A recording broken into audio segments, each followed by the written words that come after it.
Welcome to RiskMinds International. I'm Joanna Simpson.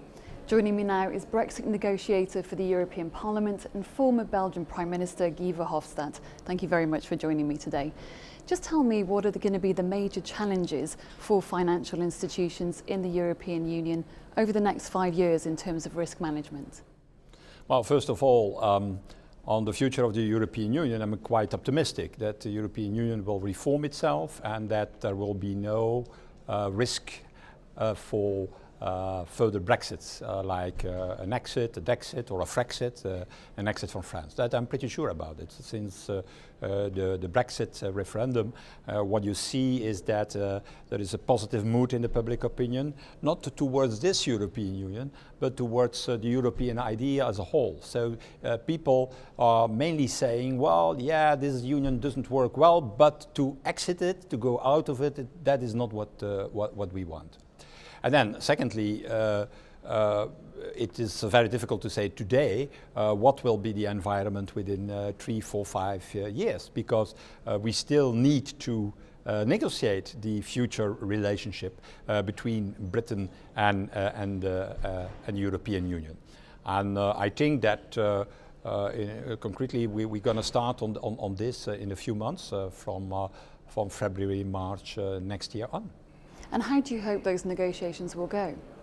Well, I think that it was not a good thing that Britain decided to leave. And it's also clear that the best option should be that Britain continues to be part of the single market and the customs union.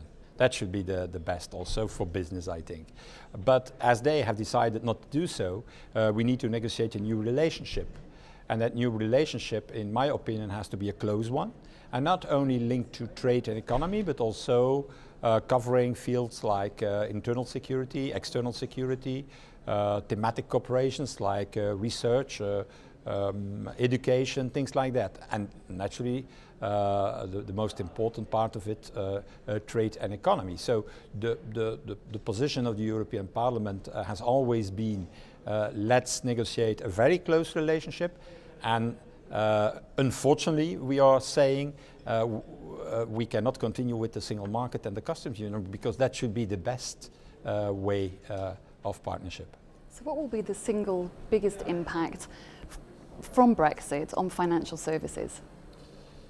I don't know today, because I don't know what will happen with the financial services. But I have to tell you, from the European side, what we are saying is we're going to not start with making what we call sectorial deals. So saying, okay, we pick one or other sector, and for this sector we're going to make something, and then another. That is what we're not going to do, because if we do that, then we undo the internal market and the single market. That will not happen. And so it will be a very difficult discussion, because there are interests in Britain, certainly in the financial institutions, that are in a very deep way present there. And at the other hand, the other interest is that we, from our side, we don't want to destroy the single market by saying, okay, for this service or for that service or for this good or for that good, we make separate arrangements. Guy Verhofstadt, thank you very much for your time. My pleasure.